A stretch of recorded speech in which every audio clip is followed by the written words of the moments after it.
예, 오늘은 잠언 20장 16절서부터입니다. 잠언 20장 16절서부터. 낯선 자를 위해 보증을 선 자의 옷을 취하고 낯선 여자를 위해 보증을 선 자에게서 담보물을 취하라. 예, 여기 보시면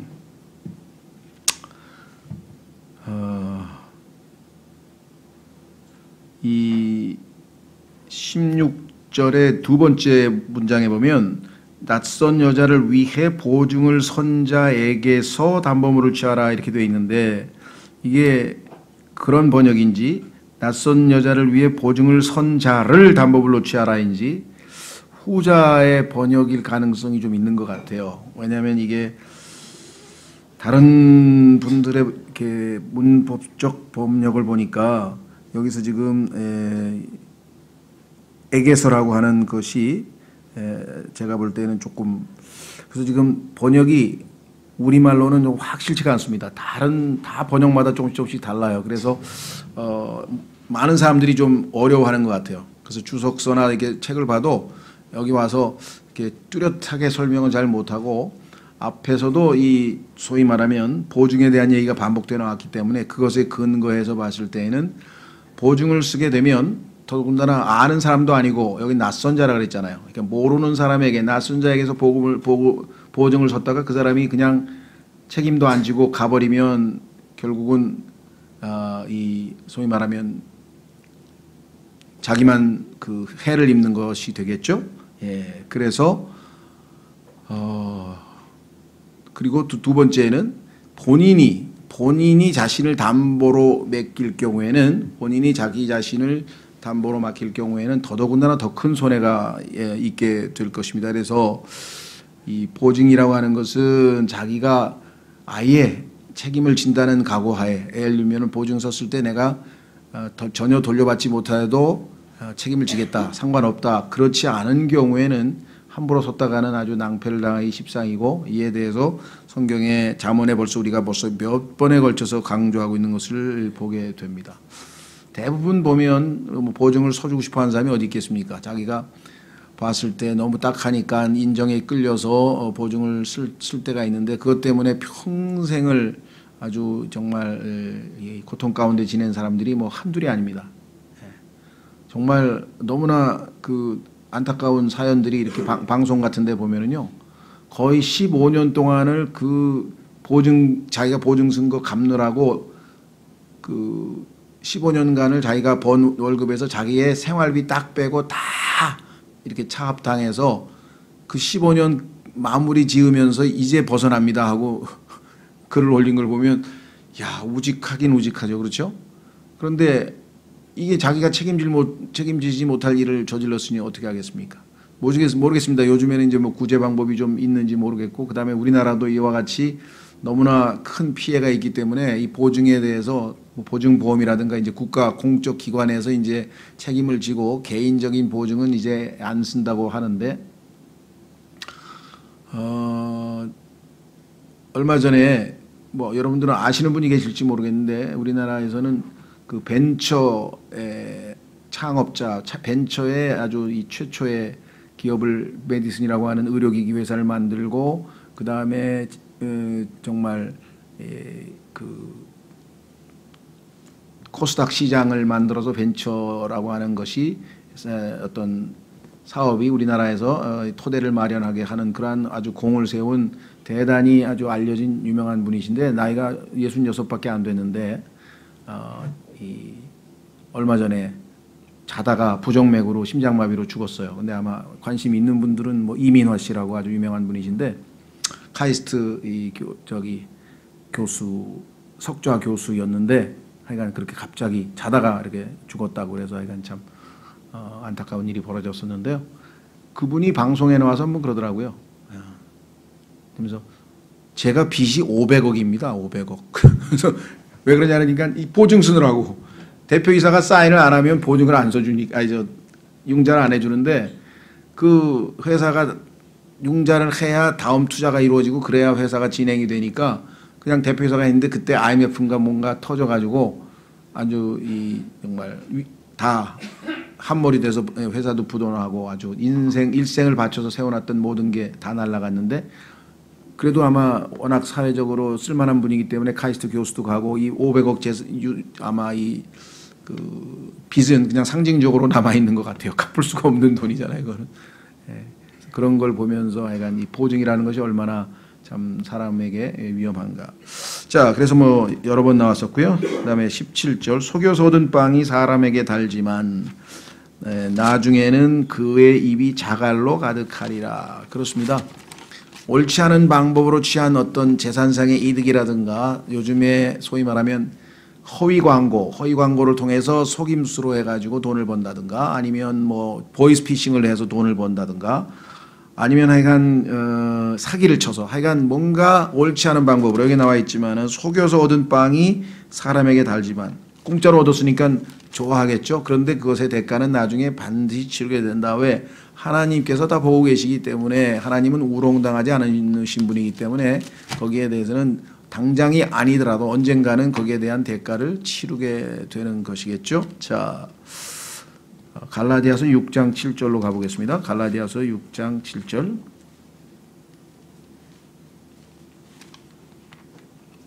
갈라디아서 6장 7절에 보면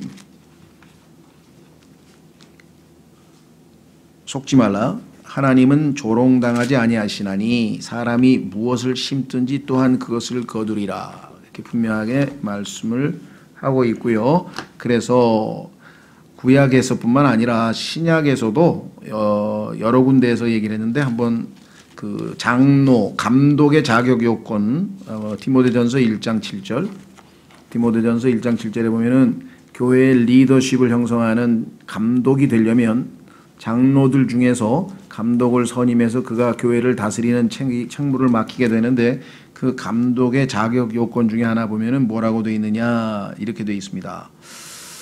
더러운 이익에 빠지지 아니한다 이런 표현이 써 있어요. 자, 제가 뭐라 그랬죠? 디모데 전서라래 디도서를 읽었네. 디모데전서 1장 디도서 맞네. 디도서 1장 7절 맞네. 아이 죄송해요. 디모데 전서하고 디도서하고 헷갈려 버리네. 디도서 1장 7절에 보면 감독은 하나님의 청지기로서 결코 책망받을 것이 없어야 하느니라. 그는 자기 뜻대로 하지 아니하며 쉽게 화내지 아니하며 자기를 술에 내주지 아니하며 구타하지 아니하며 여기 더러운 이익에 빠지지 아니하며 이렇게 돼 있죠. 그리고 집사도 마찬가지입니다. 더러운 이익을 취해서는 안 된다고 돼 있고 베드로전서에도 또 나와 있고 장로에 대해서. 그러니까 속여서 얻는 빵이 찌우면은 달지만 정당한 방법으로 어떤 이 사업도 하고 정당한 방법으로 이익을 얻는 것이 얼마나 중요한 것인지 하나님께서 이 문제에 대해서 왜 하나님은 의로우신 분이기 때문에 이 문제에 대해서 아주 엄격하게 그것을 강조하고 있다 그랬습니다. 자, 그 다음에 18절 모든 목적한 바가 의논함으로 굳게 세워지나니 모든 충고를 가지고 전쟁할지니라. 뭔가 목적을 세웠습니다. 이것을 해야지 하면은 그것을 성취하려면 그 목적이 성취되려고 한다면 많은 사람들의 어떤 충고와 의논을 거쳐서 그렇죠? 요즘에 뭐 카운슬링도 하고 뭐 컨설팅도 하고 다양한 방식으로 해서 뭔가 충분히 근거가 있고 또 설득력이 있고 가능성이 높다라고 하는 전제하에 뭔가 결정을 내려야죠. 그렇죠? 국가에서도 뭔가 정책을 시행하려고 할 때 요즘에는 막 하지 않고 소위 말하면 공청회라고 하는 것을 열어서 그 공청회를 통해서 뭔가 충분히 이 어떤 그 의견 일치, 컨센서스 이것이 올바른 정책인 것 같다고 뭔가 판단이 내려져야만 하게끔 되어 있죠. 그래서 특히 여기 보시면 전쟁에 대한 얘기가 나오네요. 좋은 충고를 가지고 전쟁할지니라 그랬는데요. 구약에 보면은 뭐 전쟁이라고 하는 것이 다반사로 늘 일어나는 일이고 뭐 요즘도 우리나라는 그래도 아직은 뭐 전쟁 상태는 아니지만 언제 일어날지도 모르는 거고 전 세계 모든 나라가 뭐 일촉즉발에 걸핏하면 이렇게 으르렁거리고 중동 지역 같은 경우는 뭐 자주 또 폭격이 있고 뭐 이러죠. 자, 그래서 이 실질적인 물리적인 전쟁에 있어서도 어떤 그 충분한 어떤 승산이 있어야 전쟁을 하지, 전쟁 해봐야 진다, 해봐도 도저히 승산이 없다, 그런 전쟁을 할 수는 없는 것이겠죠. 그래서 충분히 의논이 있어야 되고 그렇습니다. 왜냐하면 개개인의 생각은 때로는 너무 독선적이고 개인적이고 주관적이기 때문에 충분히 전문가의 도움을 좀 받아서 의견을 청취해서 해야 되는데, 리더십을 형성하고 있는 사람들 중에는요, 그렇지 않은 사람들이 있어요. 자기 주관적으로 행동하는 사람.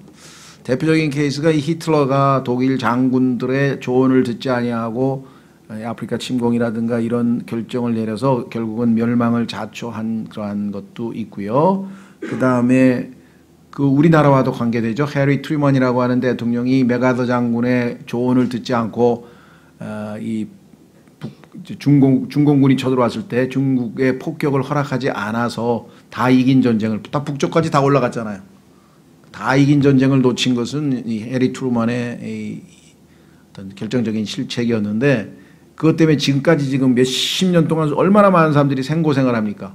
그때 만약에 통일이 돼버렸으면은 우리나라도 지금 일본에게 정말 훨씬 더 어떻게 보면 일본보다도 더 나은 경제적 상태가 됐을 수도 있고, 중국을 포함해서 하여간 떵떵거리고 좀 인구도 많고 뭐 했을 텐데, 이 트루만이라고 하는 사람이 맥아더 장군의 충고를 거부했죠. 이런 일들이 뭐 성경에 보면 많아요. 르호보암도 그렇고, 자기 아버지의 그 참모들이 충고했는데 그 말 안 듣고 젊은 친구들의, 자기 동료들, 나이 젊은 사람들의 또 그 충고를 듣고 아주 폭정을 저질렀다가 아주 그냥 12개 지파 중에서 10개 지파가 버리고 북쪽으로 가서 북왕국을 세워서 반란이 일어나서 그 솔로몬의 위대한 어마어마한 왕국이 다 쪼개져 버리는 그런 비참한 일이 벌어졌다는 것입니다. 그래서 우리 생활에서도 우리가 이 좋은 충고가 얼마나 중요한 것이냐. 영적인 전쟁도 마찬가지입니다. 영적인 전쟁에 있어서도 우리가 형제자매들과 같이 기도하고, 여기 지금 여러분 여기 계신 분들 중에서 특히 이렇게 우리 서로 기도할 때 자기가 영적으로 정말 뭐가 어려운 점이 있으면 그걸 놓고 같이 기도해서 힘을 내서 또 교제도 해서 이겨나가는 게 얼마나 필요한 일이냐. 그래서 영적인 전쟁이 됐던 어떤 전쟁이 됐던 충고가 필요한데, 여기 충고 중에서 특히 여기에 얘기하는 의논이라는 단어는 하나님이 카운슬러라 그랬으니까 우리에게 의논의 상대가 되어주시고 제일 먼저 하나님 앞에 가서 의논하는 게 제일 좋겠죠. 하나님 말씀대로. 자, 19절, 소문을 퍼뜨리는 자처럼 두루 다니는 자는 은밀한 일들을 드러내나니. 이게 교회 파괴에 있어서의 가장 큰 원인이라 그랬습니다. 교회 안에서도 보면은 소문을 퍼뜨리게 되고 두루 다니면서 은밀한 일들을 드러내다 보면 우리의 그 생각이 때로는 정확하게 전달이 안 되잖아요. 사실대로 안 되고 받아들이는 사람이 조금 왜곡한다든가 이렇게 되면 그 다음에 다른 얘기가 되고 다른 얘기가 돼서 완전히 나중에는 엉뚱한 얘기로 비화하는 일들을 우리가 자주 보게 됩니다. 그래서 정말 우리 이 정말 혀를 얼마만큼 잘 통제해야 되는가 문제에 대해서도 여러 번 이야기가 나왔었습니다. 소문을 퍼뜨리는 자처럼 두루 다니는 자는 은밀한 일들을 드러내나니, 그런즉 입술로 아첨하는 자와 상관하지 말지니라. 아첨이라고 하는 것은 그 목적을 이루기 위해서 아주 이 사람을 괜히 이렇게 띄워주는 거죠.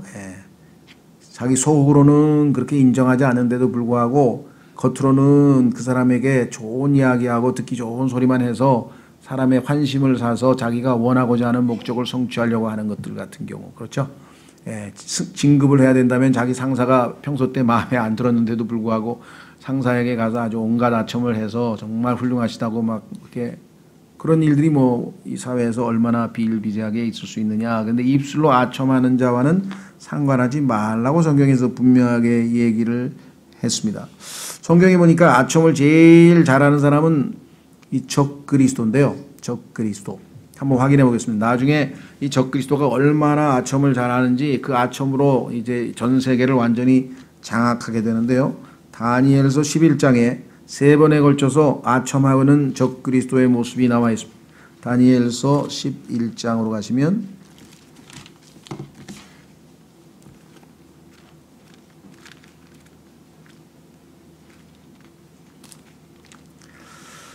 다니엘서 11장에 가시면은요, 아첨을 할 때는 아주 부드럽게 해야 되겠죠. 좋은 말로, 그렇죠. 그럴싸하게. 자, 다니엘서 11장 21절.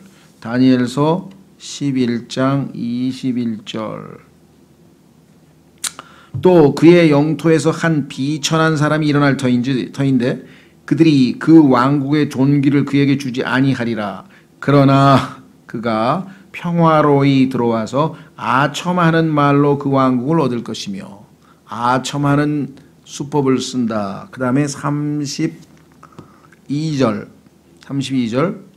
또 그가 그 언약을 대적하려고 사악하게 행하는 자들을 아첨하는 말로 부패시킬 터이나 자기 하나님을 아는 백성은 강하여 공적을 세우리라. 강하지 못한 사람 다 넘어져서 아첨에 넘어가는 거죠. 34절 이제 그들이 쓰러질 때 적은 도움으로 도움을 받을 터이나 많은 사람이 아첨하는 말로 그들에게 붙으리라. 그렇습니다. 우리도 이 아첨 때문에 무너진 정권, 그게 이승만 정권이죠. 이승만 대통령이 이기봉 씨를 포함해서 주변에 아첨꾼들이 하도 많아가지고 사태를 정확하게 판단을 못했잖아요. 그 양반이 무슨 뭐 욕심이 많고 무슨 이 어떤 권력의 탐욕이 있고 이런 분은 아니죠. 나름대로 그래도 이 독립운동을 하시고 국가의 대통령으로 되고 모든 면에서 참으로 인정받은 여러 면에서 훌륭한 인격자신데 주변에 아첨꾼들이 너무 많아가지고 정확하게 상황을 파악을 못하는 바람에 많은 일을 그르치게 된 것을 보게 됩니다. 회사도 마찬가지입니다. 아첨꾼 때문에 망가뜨린 회사도 뭐 수두룩하고요. 성경에서는 이 사탄의 아첨, 이브에게 다가가서 아주 달콤하게 속삭여서 이브를 무너뜨렸죠. 그 다음에 압살롬도 마찬가지입니다. 사람들의 마음을 달콤하게 아첨을 통해서 사로잡아서 자기 반란을 일으켰죠.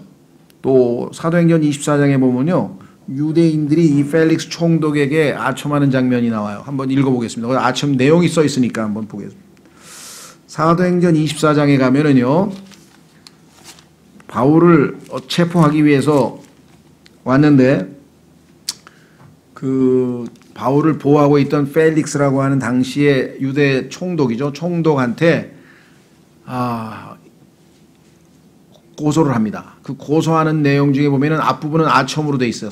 아주 좋은 말을 해가지고 기분 좋게 만들어가지고 자기들의 요구사항을 이렇게 얻어내려고. 자, 사도행전 24장 1절에 닷새 뒤에 대제사장 아나니아가 장로들과 또 더둘로라 하는 어떤 변호인과 함께 내려와 총독에게 바울을 고발하므로, 바울을 어떻게든지 잡으려고 지금 고발을 했는데 그가 불려나오매 바울이 이제 나왔어요. 그랬더니 이제 더둘로가 그를 고소하기 시작하이로되, 검사가 지금 이제 소위 말하면 그 일종의 그 자기의 의견을 이제 판사 역할을 하고 있는 이 총독에게 지금 이야기를 하죠. 뭐라고 얘기했느냐? 우리가 각하로 말미암아 크게 평온함을 누리고 또 각하의 돌보심으로 말미암아 이 민족에게 매우 귀중한 일들이 이루어졌으므로 벨릭스 각하, 우리가 전적으로 감사를 드리며 항상 모든 곳에서 그것을 인정하나이다. 근데 사실은 유대인들은 이 유대 로마에서 온 총독을 아주 증오했죠. 그러나 겉으로는 어떻게 하겠어요? 지금 목표는 바울을 잡는 거기 때문에 이와 같이 아주 그럴싸한 아첨으로 일관되게 이야기한 것을 보게 되죠. 삼선을 무너뜨린 거는 그 들릴라의 아첨이었죠. 아주 그냥 달콤하게 계속 속삭이는 소리를 했고요. 그 다음에 욥기에도 보면 이 엘리후의 발언에 보면은 그와 같은 이야기가 여러 곳에서 나옵니다. 자, 그래서 우리는 아첨과 관련지어서 살펴보았고요. 그래서 사실이 아닌데 아첨할 때는 넘어가시면 안 되고, 그런 사람하고는 뭐라고 되냐, 사귀지 말라 그랬죠. 여기 분명히 상관하지 말지니라 그랬습니다. 그 다음에 20절, 누구든지 자기 아버지나 어머니를 저주하면 그 사람의 등불은 깜깜한 어둠 속에서 꺼지리라. 앞부분은 이해가 되는데 깜깜한 어둠 속에서 꺼진다는 얘기가 뭐냐? 이거 성경적으로 이 등불과 사람의 영과 그 다음에 불이 꺼지는 것은 죽음이라고 하는 것이 잘 성경적으로 뒷받침이 안 돼 있으면 할 수 없이 이거는 그냥 적당하게 해석을 하고 넘어갈 수 있는데 우리가 이 성경을 한번 찾아보면 이해가 되겠죠. 뭐 잘 아는 것처럼 여러분 잘 아는 것처럼 하나님께서 출애굽기 10장에서 소위 말하는 10계명을 우리에게 주셨을 때 10가지 명령을 주셨을 때 1번서부터 4번까지는 수직관계죠. 하나님과 우리와의 관계에서 우리가 하나님을 어떻게 마땅히 대해야 될 것인가. 그 다음에 6번서부터 나머지 10번까지 5가지는 수평관계, 이웃 간에 그렇죠. 살인하지 말지니라, 간음하지 말지니, 도적질하지 말지니라, 간음하지 말지니라 이렇게 나가죠. 그런데 그 중간에 딱 가운데 5번째 계명에 보면 부모를 공경하라 그러면서 거기에 약속이 하나 붙어 있어요. 장수, 오래 살게 될 것이다 라고 부모를 공경하는 자에 대한 장수 약속이 나와 있고 신약에서도 그것을 그대로 인용해서 바울이 이야기하고 있는 것을 우리가 보게 됩니다. 그래서 부모의 자질과는 상관없이 그죠? 어떤 부모님은 정말 우리가 봐도 정말 요즘에 뭐 고유정가 같은 어머니도 계시니까 그러니까 뭐 정말 안타까운 일이지만 그래도 일단 부모라고 하는 것은 하나님께서 주신 그러한 지위, 하나님이 정해주신 그 지위이기 때문에 하나님 때문에 우리가 공경을 하는 거죠. 하나님이 정하신 질서이기 때문에 그 질서가 지금 뭐 완전히 무너져 내리기 시작했습니다. 그래서 뭐 거의 요즘의 아이들은 부모를 종으로 부려먹습니다. 자기의 욕구를 충족시키는 수단으로 활용을 하죠. 그리고 거기에 또 이 부모들이 절절절절 기어서 그냥 순종을 하고 있으니까 하나님의 질서는 이미 완전히 무너진 것이죠. 왜? 하나님께서 자신의 권위를 부모에게 위탁을 했단 말이에요. 그러면 그거를 하나님 대신해서 지금 자녀들을 그 권위를 행사해서 올바른 길을 가도록 해야 될 터인데 전혀 지금 그것과 상관없이 지금 뭐 별 얘기가 다 나오죠. 뭐 친구 같은 아버지가 어디 있어요? 예를 들면 자 그래서 우리는 뭐 10계명을 포함해서 성경에 부모에 관한 이야기가 뭐 한두 번 나오는 게 아니라는 것을 우리는 잘 알고 있습니다. 자 그래서 성경에 보니까 이 땅의 이 죄들을 쫙 열거하는 장면이 성경에 몇 군데가 나오는데 그 중에서 보니까 이 부모에게 불순종하는 것에 대한 죄가 나옵니다. 한번 보겠습니다. 로마서 1장에 보면 하나님께서 이방인들의 죄, 이 땅에 존재하는 유대인들은 율법을 어긴 자들이 죄인이고 이방인들은 양심을 어긴 자들이 죄인인데 그들이 짓는 죄들의 죄목을 상당히 많이 열거하셨어요. 쭉 열거를 했는데 그 죄를 열거하는 내용 중에 보면은 부모에 대한 불순종이 들어가 있어요. 여러분 생각할 때는 그게 죄인가? 요즘에 그건 죄가 아닌 것 같은데 그러면 요즘 애들은 뭐 다 중죄인이죠. 그것도 성경에 보면은 그 부모에 대해서 하는 죄 중에 나중에 그 엄한 벌을 주라는 얘기가 뭐 성경에 곳곳에 있어요. 자, 로마서 2장 1장 죄송합니다. 제가 2장이라 했죠. 1장 29절서부터 31절까지는요. 성경에서 죄의 목록을 열거하고 있는 몇몇 안 되는 구절 중에 하나입니다.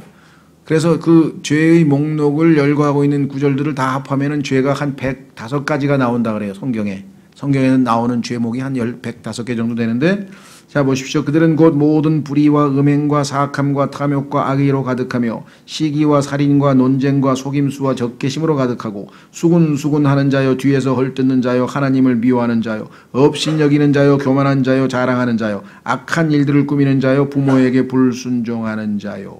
그러니까 여기에 시기, 살인 이런 것과 같은 급으로 같은 수준의 죄로 여기 나와 있죠. 예. 자, 그래서 또 디모데후서 3장으로 가면 마지막 때 이 땅에 이제 하나님의 모든 질서가 무너지고 드디어 때가 끝납니다. 그것을 성경에서는 구원의 때라 그랬죠. 보라 지금이 구원의 날이요 보라 지금이 받아주시는 때라. 하나님께서 지금은 예수 그리스도를 믿고 구원받으면 받아주세요. 그래서 하나님 나라 안에 들어갈 수 있는데 때가 되면 이제 그치죠. 그러면 교회를 오셔서 데리고 가고 이 교회는 하늘로 휴거돼서 올라가게 되고 그러면 이 지상에 남아있는 그 7년간의 그 환란 때에는 더 이상 하나님이 받아주시지 않죠. 그때는 끝까지 견디는 수밖에 없죠. 은혜로 구원받는 게 아니니까 그때는 믿음으로 구원받는 게 아니죠. 자, 따라서 디모데후서 3장에 보시면 이렇게 써 있습니다. 1절 또한 이것을 알라 즉 마지막 날들의 위험한 때가 이르리라. 마지막 날들은 사실은 성경적으로 보자면 대환란 기간과 예수 그리스도의 재림인데 그 7년 끝과 그 끝부분인데 오버래핑이 돼요. 교회 시대와 오버래핑 되는 왜냐면 교회가 휴거되는 순간에 이제 거기서 교회 시대가 끝나고 바로 환란이 시작이 되니까 거기에 오버래핑 돼서 이 땅의 사회의 어떤 트렌드라든가 이런 것이 연결이 되겠죠. 자, 어떤 내용인가 보십시오. 2절 사람들이 자기를 사랑하며 탐욕을 부리며. 자기 사랑이 극에 달한 시대에 지금 살고 있습니다. 과거에는 그렇게 뻔뻔스럽게 자기 자랑을 못했어요. 전부 다 노래 한 곡 시켜도 못해요 하고 다 숨었는데 그게 아니에요. 요즘에는 그냥 무슨 뭐라 그러죠? 뭐라 그러더라? 자기가 자기 이렇게 과시하는 그런 무슨 특기, 자기 PR이라 그러고 또 개인기라 하나? 개인기? 요즘엔 개인기가 또 하나씩 다 연예인들이라든가 이런 예능 프로그램에 출연하는 사람들은 무슨 성대묘사를 하든 웃기는 거 하여간 개인기가 없으면 어디 그런데 출연도 못해요. 왜냐하면 자기를 이렇게 과시하고 하여간 어떤 방법으로든지 하여간 이렇게 자기를 드러내야 되는데 이것이 마지막 때의 하나님께서 우리에게 보여주시는 거죠. 자기 자랑 보세요. 예. 그래서 사람들이 자기를 사랑하며 탐욕을 부리며 자랑하며 교만하며 신성모독하며 그 다음에 나와 있죠. 부모에게 불순종하며 감사하지 아니하며 거룩하지 아니하며 쭉 여기도 또 죄가 마지막 때의 현상들이 쭉 열거되어 있는데 자 보세요. 첫 번째가 자기 사랑이에요. 모든 죄의 출발은 자기 이기적인 거예요. 자기중심주의. 자기가 삶의 중심에 딱 서 있으면 죄입니다. 그게 거기서부터 모든 문제가 발생을 하고요. 그 마지막은 뭐냐? 맨 끝에 가면 참 이런 표현이 써 있어요. 4절의 끝에 하나님을 사랑하기보다는 쾌락들을 더 사랑하며 하나님과 쾌락 사이에서 쾌락들을 더 사랑하는 경우가 이제 이 마지막 시대에 와 있다는 증거 중에 하나겠죠.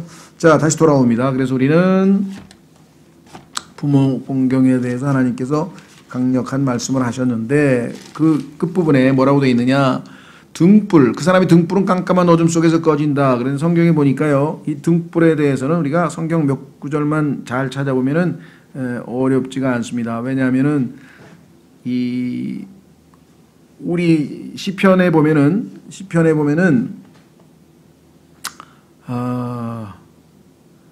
우리의 그 영이 그렇죠.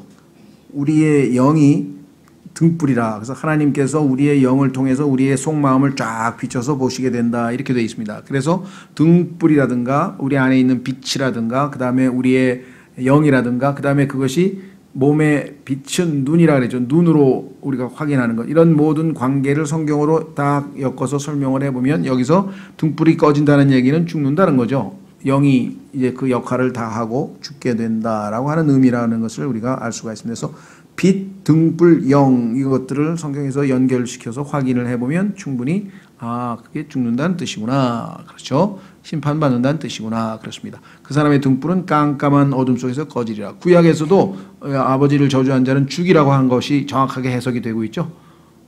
출애굽기 21장 17절에 보면 죽이라 그랬다니까. 죽인다니까 여기 죽게 될 거라고 성경에 써 있잖아요. 그런데 그것을 성경에서는 표현이 깜깜한 어둠 속에서 등불이 꺼진다. 왜? 등불은 그 사람의 영인데 그 영이 떠나면 죽게 된다고 전도서 3장에 써 있죠. 자, 21절 처음에 서둘러서 상속재단을 받을 수 있으나 그것의 끝은 복되지 아니하리로다. 읽는 순간에 여러분에게 딱 떠오르는 사람 하나 있죠? 아버지가 상속재산 주기도 전에 먼저 달라고 요청했던 그 유명한 탕자라고 하는 사람이 있는데 그는 아버지가 주기도 전에 먼저 여기 나와 있죠. 처음에 서둘러서 딱 해당되죠. 처음에 서둘러서 상속재산을 받을 수는 있어요. 그런데 그것의 끝은 복되지 아니하였어요. 마지막 순간에 그는 돼지 우리에서 돼지 열매, 주업 열매, 돼지 먹이를 먹고 있는 모습으로 끝났다라는 것을 알 수가 있죠. 탐욕이 부른 그 비참함, 이것뿐만 아니라 탐욕이라고 하는 것은 우상 숭배라고까지 성경에 말씀을 하고 있는 것을 보면 얼마나 이와 같은 문제가 심각했는가 우리가 알 수가 있죠. 요즘에도 보면은요, 재벌 2세, 3세, 최근에도 지금 뭐 무슨 CJ 뭐 누구가 아들인가 뭐 후계자인가가 뭐 마약을 들여다가 잡혀가지고 지금 또 하고 있고, 그러니까 그 충분히 자녀들이 그 어떤 일정한 과정을 거쳐서 자격을 갖추고 그런 사람들에게 부모가 재산을 물려주는 것은 뭐 잘못된 건 없어요. 성경에 보니까 이 유산은 부모로부터 물려받는다고 성경에 분명히 되어 있기 때문에. 그런데 지금 전혀 준비도 안 돼 있고 자격 요건도 안 된 사람들에게 자기의 그 역량을 오버하는 그런 지위를 주면은 그 사람이 거기서 할 수 있는 게 조현민이가처럼 갑질밖에 더 하겠어요? 할 일 없죠, 할 일.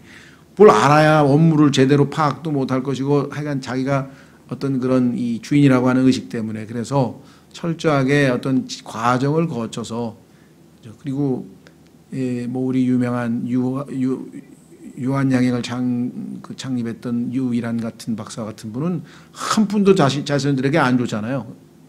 자수성가하라고 다 교육시켜주면 네가 똑똑하게 알아서 벌으려고 이렇게 한 분도 계시잖아요. 그래서 우리나라에도 보면 참 그런 분들이 계십니다. 그래서 여기 보시면 처음에 서둘러서 상속재자를 받을 수 있으나 그것의 끝은 복되지 아니하리라. 이것은 뭐 너무나 분명한 것 같습니다. 자, 그 다음에 22절, 너는 말하기를 내가 악을 갚겠다 하지 말고 오직 주를 바라라. 그분께서 너를 구원하시리라.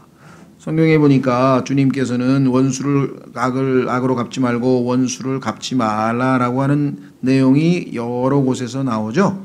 다 찾을 수는 없고 몇 가지만 좀 찾아보겠습니다. 예수님께서 하신 말씀 중에 마태복음 5장, 예수님께서 하신 말씀 중에 마태복음 5장, 그리스도인이 가장 그리스도인다울 때는 뭐냐? 자기가 자기의 원수를 갚는 게 아니에요. 제가 나 한 대 때렸어, 나도 한 대 때려야 돼. 제가 내 돈 훔쳤어, 나도 제 돈 훔쳐야 돼. 이게 아니고 그 보응을 하나님 손에 위탁하는 거예요. 맡기는 거예요. 자, 마태복음 5장 11절. 나로 인해 사람들이 너희를 욕하고 핍박하며 너희를 대적하여 거짓으로 온갖 종류의 악한 것을 말할 때에 너희에게 복이 있나니 기뻐하고 크게 즐거워하라. 하늘에서 너희 보상이 크리라. 그들이 너희 전에 있었던 대언자들을 이같이 핍박하였느니라. 보상은 하나님께서 해주신다 이거죠. 그래서 여기서 우리는 얼마든지 하나님에 대한 신뢰로 손해보고 하나님께 의탁할 수 있다. 자, 제일 유명한 구절로 가보죠. 로마서 12장. 로마서 12장으로 가면 여러분이 로마서 1장서부터 11장까지 복음의 교리, 그렇죠? 구원의 교리, 하나님의 복음에 대한 교리적인 것들을 다 설명한 다음에 12장에 와서 이제 실천, 이제 그 복음이 우리의 매일매일의 삶에서 어떻게 구체적으로 표현되고 나타나야 되는가, 이것을 지금 이제 하나 둘씩 설명하면서 첫 번째가 바로 하나님께 우리를 산 희생물로 드리는 헌신이었죠. 그 다음에 변화, 우리의 생각이, 우리의 마음이 변화되는 것. 그래서 이 두 가지가 전제 조건인데, 헌신과 변화를 통해서 한 걸음 한 걸음 이제 우리의 매일매일의 삶에서 예수 그리스도와 같은 삶으로 이제 나아갈 텐데, 그 중에 하나가 무엇이냐? 여기 보니까 바로 대인 관계에 있어서, 즉 우리를 힘들게 하는 우리의 원수라고 하죠. enemy. 뭐 우리 원수 그러면 그냥 마치 뭐 막 이 죽일 듯이 달려드는 뭐 그런 것만 곧 원수는 아니고요. 우리에 대해서 반대로 저항을 한다든가 뭐 이렇게 나쁜 말을 한다든가 비방을 한다든가 비판을 한다든가 어떤 거든지 다 그것이 우리에게는 뭐 커다란 원수가 됐든 작은 원수가 됐든 다 우리하고는 대적하는 자니까, 우리를 대적하는 자들. 자, 이렇게 나와 있습니다. 17절. 14절에도 있네요. 14절도 먼저 보겠습니다. 너희를 핍박하는 자들을 축복하라. 축복하고 저주하지 말라. 괴롭히는 사람을 축복하라는 거예요. 왜? 나중에 하나님께서 그 축복을 우리에게 주실 거니까. 17절. 아무에게도 악을 악으로 갚지 말고 모든 사람의 눈앞에서 정직한 일들을 예비하라. 악을 악으로 갚지 말고, 누군가가 나에게 나쁜 일을 했을 때 그것을 똑같이 해주면 그건 뭐 똑같잖아요. 예수님께서도 말씀하셨죠. 너희에게 인사 잘하는 사람한테 인사하면 뭐 다른 사람도 다 인사하지. 근데 나한테 인사도 안 하고 뭐 괴롭히는 사람한테 인사를 잘하면 그거야말로 그리스도인답게 행동한 거다. 이렇게 차이가 있죠. 그러면서 18절 가능하다면 너희가 할 수 있는 대로 모든 사람과 평하게 지내라. 극진히 사랑하는 자들아 그랬어요. Dearly beloved. 정말 바울이 마음에 깊이 사랑하는 사람들인데 뭐라고 했냐. 너희 스스로 원수를 갚지 말고 도리어 진노하심에 맡기라. 기록된 바 원수 갚는 일은 내 것이니 내가 갚으리라 주가 말하노라 하였느니라. 이 구절을 읽으면요. 여러분과 제가 함부로 원수를 갚을 수가 없어요. 왜? 주제넘게 우리가 왜 하나님의 일을 우리가 합니까? 하나님이 그건 내 일이라 그랬는데 원수 갚는 일은 내 일이라 그랬는데 내가 하나님 대신 내가 원수 갚아버리면 내가 하나님이란 소리예요? 이해가 되세요? 그걸 생각하면 두려워서 함부로 원수 못 갚는 거예요. 왜? 하나님 일이라 그랬잖아. 그 하나님이 하실 건데 왜 내가 나서서 주제넘게 하나님 일을 합니까? 예, 주가 말하노라. 원수 갚는 일은 내 것이니 내가 갚으리라. 주가 말하노라 하였느니라. 그러므로 내 원수가 줄이거든 그를 먹이고 그가 목마르거든 그에게 마실 것을 주라. 그리함으로 내가 그의 머리 위에 불타는 숯을 쌓으리라. 악에게 지지 말고 도리어 선으로 악을 이기라고 분명하게 말씀을 했죠. 그렇죠. 그리고 여기에 대해서 여러분 잘 아시는 스데반도 그랬고 요셉도 그렇고 다들 정말 하나님 말씀 그대로 자기를 괴롭히는 사람들에 대해서 반응하지 않고 모든 것을 하나님께 완전히 의탁했죠. 요셉은 형들에 대해서도 전혀 거기에 대한 보복이나 자기가 총리 자리에 올라서 그냥 형들을 한번 속된 말로 홍구멍을 내줄 수도 있고 그냥 정말 따끔하게 야단칠 수도 있었지만 전혀 그러지 않았다는 것을 우리가 보게 됩니다. 예수 그리스도가 우리의 본이시기 때문에 그러겠죠. 자, 확인해보고 23절로 가겠습니다. 베드로전서 2장 23절. 베드로전서 2장 23절에 보면은 예수님께서 친히 우리에게 고난의 본을 보이셨는데 그 고난의 본 중에 하나가 뭐냐? 예수님은 섬김의 겸손한 섬김의 본과 example, 그 다음에 고난의 example, 본을 우리에게 두 가지를 이 땅에 남겨두시고 우리가 따라오라. 본을 보였다는 얘기는 그 본을 따라서 하라는 얘기겠죠. 예, 그래서 그 본을 보이신 것 중에 하나가 뭐냐? 여러분들 아마 그게 가능한 소리냐? 가능하죠. 예수님이 하셨으니까 우리 안에 예수님이 들어와 계시니까 믿음으로 가능한데 어떻게 했는가 한번 보겠습니다. 고난과 관련된 얘기를 쭉 빼고 예수님께서 자 뭐라고 되어 있는가 23절 욕을 당하시되 예수님 앞에 욕한 사람이 있었어요. 뺨도 때리고 뭐 수염도 뽑고 뭐 욕도 하고 뭐 오늘날 표현으로 하면요. 뭐 그보다 더 심했는지 모르겠는데 최소한도 this man 하면 이 작자가 어디서 이렇게 지금 예수님 앞에 발언한 자들도 있었는데 욕을 당하시되 맞대어 욕하지 아니하시고 고난을 당하시되 위협하지 아니하시며 오직 의롭게 심판하시는 분에게 자신을 맡기시고. 그러면 여러분과 저는요 누가 우리를 괴롭혀도 그 처리를 하나님께서 다 알아서 하신다니까 잘해주고 하나님께 맡기면은 그 어려운 일 여러분과 제가 끝까지 달라붙어 가지고 그냥 악착같이 똑같이 해주려고 그러죠. 너 나한테 한 대 쳤어? 나도 똑같이 한 대 치겠다. 너 나한테 뭐 어디 가서 나를 비방했다고? 좋아. 나도 너 이제 비방한다. 뭐 똑같이 해보세요. 여러분 마음도 불편하고. 그렇죠. 해결도 안 나요. 왜? 상대방은 또 가만히 있나요? 악착같이 할 건데. 오히려 제가 왜 아무 반응이 없지? 이상한데. 두 번째 또 괴롭혔는데 또 반응이 없어. 이상한데 왜 나를 저러지? 물어봤어. 너 무슨 일이냐고. 아니 성경대로 했을 뿐이다. 성경에 뭐라고 써있는데 나한테 악을 하면 악으로 갚지 말고 선으로 악을 갚으라 그래서 난 널 잘해주는 거야. 왜? 하나님이 나중에 나 복 주신다 그랬대. 난 믿는 구석이 있어서 그런 거니까 괜찮아. 앞으로도 더 할 일 있으면 계속 나를 욕을 좀 해줘. 내가 하나님 앞에 상 좀 더 받게. 그러면 아마 기가 막혀가지고 야 나도 하나님한테 상 좀 받아야 되겠다 하고 예수님을 믿을 수도 있겠죠. 뭐 그렇지 않을 수도 있겠지만 예를 들자면 그렇잖아요. 여러분과 제가 뭔가 쟤 이상한데 뭔가 좀 아닌 것 같은데 왜 우리하고 다르지? 거기서부터 이제 관심이 시작이 되는 거겠죠. 그렇죠. 자, 그래서 우리는 이제 22절까지 했는데 23절 한 구절만 더 하고 마치겠습니다. 잠언 20장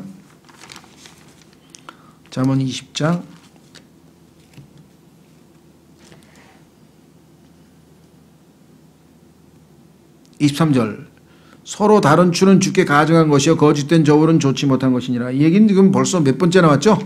예, 그래서 뭐 여러분들과 저희가 이와 관련돼서 건전한 올바른 이 경제 생활을 해야 되는데 이 속임수로 이 돈을 벌려고 하는 것, 물질을 취하려고 하는 것, 이건 아주 옳지 않다라고 이야기를 했습니다. 그렇죠? 예. 24절까지 합시다. 사람이 가는 것은 주에게서 나오나니 그런즉 사람이 어찌 자기 길을 깨달을 수 있으리요. 잘못 오해하면 사람이 가는 것은 주에게서 나온다 그러니까 이게 모든 게 미리 다 정해져 있는 거 아니냐. 그래서 칼빈주의를 연결시키는 사람인데 그것은 아니고요. 여기서는 인간의 한계죠. 자, 여러분과 제가 태어난 것도 하나님께서 이 땅에 태어나게 하신 것이고 이 땅에서 필요한 모든 것도 주시는 분은 다 주님이십니다. 그래서 우리가 무슨 생각을 가지고 뭔가 하는 것 같지만 결국은 하나님의 허락하에 되는 아니면 될 수 있는 게 하나도 없습니다. 그리고 여러분과 제가 이 땅에서 벌어지는 일들에서 앞으로 일어날 일을 알 수 있는 게 어디에 있습니까? 전혀 없죠. 정말 하나님을 전대적으로 신뢰하고 따르는 수밖에 없어요. 성경에 보면 여러분과 저는 예수님을 믿고 난 다음에 성령님께서 인도하고 계신다라고 하는 확신만 가지면 그분을 따라만 가면 돼요. 인도는 지금 앞서서 가고 있는데 내가 안 따라가고 딴 데로 새면 그건 뭐 내 책임이니까 어쩔 수 없지만 어디로 가는지 올바르게 지금 인도는 계속해서 해주고 계신다. 그래서 우리는 여기 나와 있는 것처럼 자기 길을 몰라요. 근데 하나님께서 인도하고 성령님께서 인도하고 계시기 때문에 잘 따라가면 올바른 길로, 바른 길로 갈 수 있다. 자, 확인해 보겠습니다. 로마서 한 구절 한번 확인하고 마치겠습니다. 로마서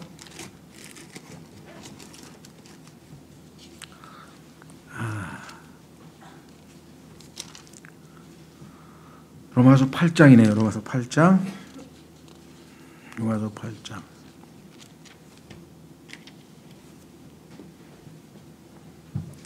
여러분들 성경에 보니까 야곱이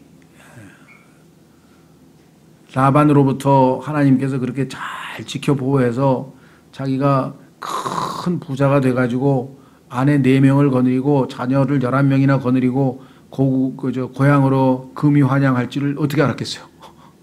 전혀. 요셉도 마찬가지. 자기가 그렇게 비참하게 끌려가는데 나중에 총리가 될 줄 어떻게 알았겠어요? 아무도 모릅니다. 에스더도 마찬가지죠. 그렇죠? 하만도 마찬가지죠. 그래서 전적으로 주님을 신뢰하고 따라가는 길, 이것이 가장 안전한 길이죠. 자, 로마서 8장에 보시면 이렇게 써 있습니다. 14절. 로마서 8장 14절. 하나님의 영에 의해 인도받는 자들은 다 하나님의 아들들이니 라고 나와 있죠. 예. 하나님의 아들들은 다 하나님의 영에 의해서 인도함을 받고 있습니다. 문제는 어디에 있느냐. 하나님께서 지금 목자가 양을 이끌어 가듯이 지금 앞서가고 계세요. 그러면 그분을 잘 따라가면 돼요. 특징은 뭐냐. 우리의 옛 성품의 특징은 양은 고집이 세서 자기 길로 가라 그래. 자기 길. 그렇죠? 양은 항상 자기 길로만 가려 그러는데 목자는 양이 가고 싶은 길로 가는 게 아니라 목자가 옳다고 생각하는 좋은 초장으로 인도하는 올바른 길을 가고 있다. 바짝 따라가지 않으면 놓쳐버린다. 왜? 그 동물들 중에서 가장 근시인, 가장 눈이 근시인 동물이 양이랍니다. 그래서 양은 조금만 떨어지면 놓치고 옆으로 자기 빗나가는, 그래서 이렇게 빗나간다는 얘기가 많이 나오죠. 양이 제 길로 똑바로 안 가고 가다가 얼로 빗나가 버리는 경우가 허다합니다. 그러니까 신앙생활도 마찬가지예요. 여기 나와 있잖아요. 지금 성령은 인도하고 계세요.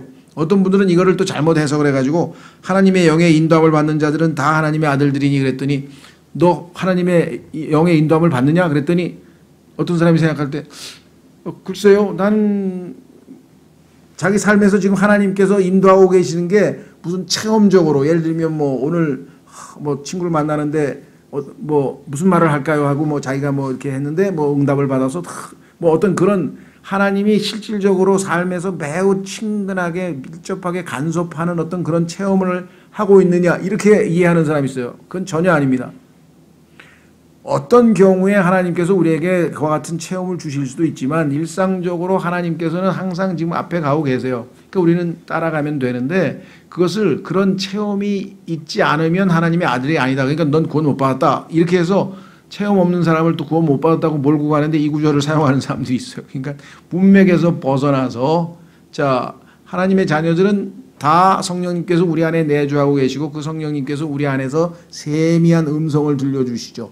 하나님의 말씀들을 들려주시고 어떻게 가는 것이 올바른 길인지 계속 앞서가고 계신데 우리가 불순종해서 거부하고 빗나가서 딴 데로 가버리면 그 책임은 우리에게 있고 그렇게 되면 이제 많은 문제가 생기죠. 그러다가 나중에 성경에 보니까 양이 하도 말 안 듣고 그러면 이 막대기 있죠. 막대기하고 지팡이가 있는데 지팡이는 양들을 올바르게 인도할 때 쓰는 거예요. 이쪽으로 이렇게 툭툭 쳐서 이쪽으로 가야지 이러면서 바르게 잡아주는 것. 막대기는 정 안 되면 때리는 거예요. 이제 회초리예요. 때리는 거로 사용하시는데 그래서 우리는 주님을 신뢰하고 온전히 의지하고 가는 것이 우리가 가야 할 일이다. 그렇죠? 인간이 가야 할 길은 바로 전혀 앞을 내다볼 수 없는 게 우리 인생이잖아요. 그렇죠? 네. 그래서 우리 주변에도 보면은 아까도 얘기했지만 오랜만에 그 친구들 만났더니 그 얘기야.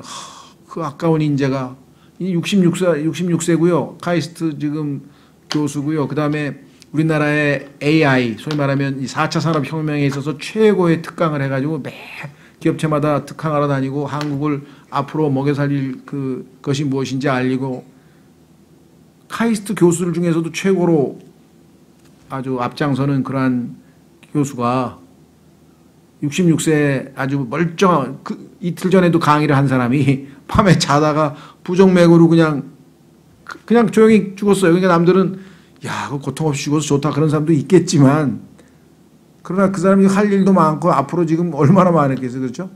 사람들이 전부 다 우리는 어떻게 무슨 일이 벌어질지 모른다는 것 이해가 되시죠? 예, 오늘 주신 말씀을 통해서 주님 저희가 이 땅에서 주님을 따르면서 지혜롭게 주님을 따르는 삶을 살게 해 주십시오. 잠깐 기도하겠습니다.